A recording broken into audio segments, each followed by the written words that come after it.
So I'm gonna start this video by saying that you can still cook pretty delicious, amazing food even without the best pans. However, with not an enormous financial investment and by picking the right pieces, you can cook some incredible food. And in this video, I'm going to show you the 3 pans that you need, sort of like frying pan, skillet size shaped pans that you need to be able to cook pretty much everything. And I mean, yeah, kind of everything. These are the 3 pans that I own, and there's very few other bits that I would switch in and out. So let's get straight into it. So, for the first type of pan that we're going to refer to, this may be the one that most domestic cooks are most familiar with. And this is your bog standard non-stick pan. This is just like a Teflon coating, nothing fancy, no hexclad.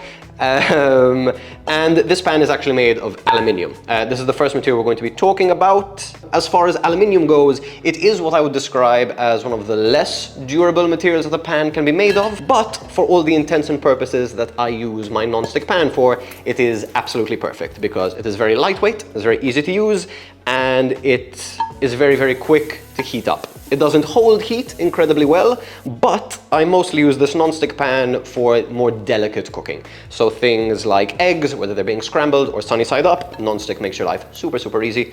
Crispy skinned fish is really easy to do in a non-stick pan and doesn't require much fuss. You can still cook these things in other pans, but this is definitely going to be the easiest.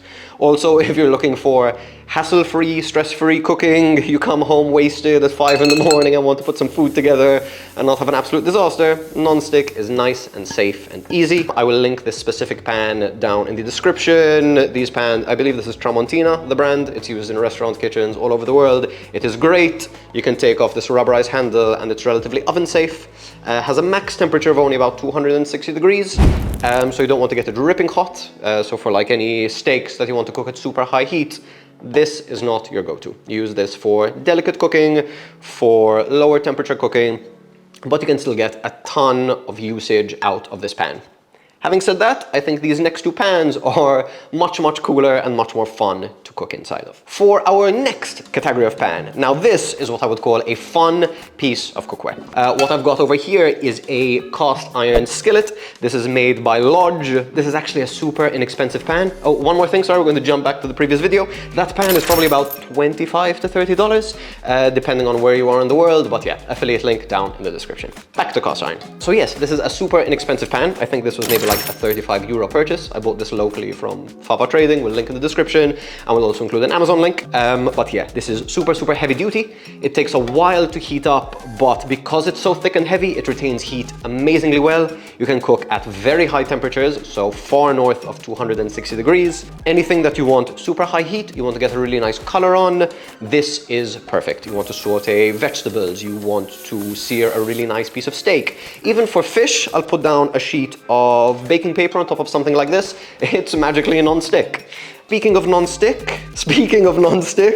if you season this well enough, you can get a really nice non-stick finish on it. Having said that, and speaking of seasoning, the fact that this is made of cast iron makes it a reactive surface. So you need to pre-season it. Some of these pans do come pre-seasoned, and that's basically a short process of rubbing oil on the surface, heating it up very high. I have a separate video on this, I'll link it in the description as well. But yeah, you need to take care of these pans. I don't know if you can see, but it's starting to rust a little bit if you don't take care of it. After each time you use it, I would recommend wiping it out or giving it a very light scrub with a soft sponge and like a really delicate soap. But yeah, this is a pan that you need to baby, you need to take care of, but if you do so, it will last you a lifetime. It will do some amazing cooking. You can get it to be non-stick. So when I first moved in here, this was the first pan that I actually bought, and I used to fry eggs in it, and they were amazing. And you get these really nice, crispy, lacy edges. It's great. It's a really fun pan. It makes a great gift because it's so cheap and because it will last you forever. I would recommend getting a slightly bigger version. I believe this is the 10-inch. 12 or 14 is really good if you want to cook multiple steaks at the same time. If you want to, I don't know, bake like a nice big loaf of cornbread. Like there's the bigger size, I think you might get a little bit more mileage out of, but I love this little pan. I cook pan pizzas in here, they come out great. I've cooked flatbreads in here, they come out great. Super versatile, inexpensive, hard wearing. 10 on 10. One thing I will mention about the first pan and this pan, they may not be super induction cooker friendly. If you are cooking with cast iron, it is magnetic, but you want to have a nice consistent surface at the bottom of it, so it makes good contact with it, and aluminium just won't work on induction. So that's pretty much only if you have an electric or a gas stove. And kind of same with this. Now for our final pan. For our last style of pan. Now this is going to be one of the biggest workhorses that you have in your kitchen. It will work with any type of stove. Excellent for high temperature cooking, very good for low temperature cooking. That is the stainless steel pan. And I would recommend a couple specifications if you're going for stainless steel. One, complete stainless steel handle. If you have a stainless steel pan and a plastic handle, it is no longer oven safe. It becomes a little bit more of a pain to use. Yes, your handle might get hot, but some of them are designed in a way that they like don't get hot super easy. The cast iron skillet, now that you're going to need to handle with a cloth. It will, after a while of heating up, it will burn your biscuits. It retains heat super well. This pan, less so. It's a little bit thinner, the heat dissipates a little bit easier, you don't need to be as delicate. The pan itself can still get really nice and hot, can still get crazy high temperatures. You can cook steaks in here, you can saute vegetables in here. This won't oxidize, this won't wear away in the same way that the cast iron pan, so you're not going to get any rust, anything like that. And the second specification, sorry, to jump back to that, is I would recommend something cast from one whole piece of steel. Let me show you what I mean.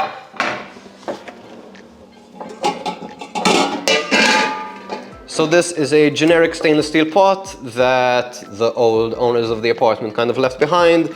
And if you can see here, there's like a little plate of thick stainless steel at the bottom, and then there's a separate sheet of stainless steel at the top. What that does is create annoying hot spots at the bottom. You're going to get singe marks, it's not going to cook evenly. It's fine if you're just boiling water, like it's really not that bad, but if you can get a pan that is cast from a single sheet of steel, that would be perfect. Or if you want to take it one step further, this pan is actually made from tri-ply steel, which is a fancy way of saying 2 sheets of stainless steel sandwiching a sheet of aluminium.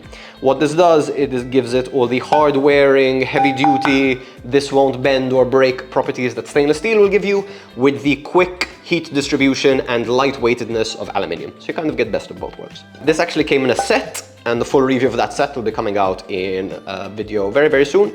Cannot recommend it enough, but if you want to look at individual pieces like this or similar items, you can look in the description. One caveat, since all 3 pans I showed are kind of the same size and shape, you don't necessarily need all of them to be the same size and shape. So I could make one recommendation, and you were deciding to get all 3. Instead of this pan, I might replace it with... Yikes. This bad boy. So very similar, you have like a nice flat base, but this has the advantage of having nice high sides, which is an advantage for multiple reasons. If you look at the base, you get way more surface area, so you can fit more stuff in the base of this. And not just because it's a bigger pan, it just makes better contact, the curves aren't as edged. And the fact that it is a little bit deep means that you can hold a volume of something. So I make pasta sauces in this, I braise beef, I braise chicken, I make stews inside of this. It is completely oven safe, has a nice little extra handle if you want to two-hand it, and I cannot recommend this enough. You might find this online as a saute pan, as a... Pardon me, sorry Max, you had to hear that. In culinary school, they told us that these 2 different pans were called the sauteuse and the sautoir, but then when I spoke to French people later on in my career, they were like, what the f are you talking about? It's just a pan. So I wouldn't really look for the name of anything specific. I'll link to this pan or something almost identical in the description if you want to look into it. But if you had a nice heavy-duty cast iron skillet, a nice non-stick skillet, instead of getting a 3rd stainless steel frying pan or skillet, I would opt for his high-sided best friend, because I generally feel like it's more versatile. You can still do a lot of the same cooking techniques that you can do in this first pan, but you'll just be able to do way more with this one. Oh, what phrase do I start with? Wait. Learned a thing or 2 about pans today. With my friend Steven. So yeah, I hope that helped you answer the question to what pots and pans should you buy, what is the first pan that you should invest some decent money in to help set up your kitchen. Although having said that, none of these were particularly expensive. I believe from when I bought these, you could get the whole set of 3 for less than $100 online. Obviously, there's going to be shipping involved, etc., etc. But if you would like to check these pans out or any other of my recommendations, you can check those out in the description. I hope you found value in this video. If you did, I would appreciate a subscribe and a like and a comment maybe. That could be cool. And yeah, I will catch you in the next one. Bye.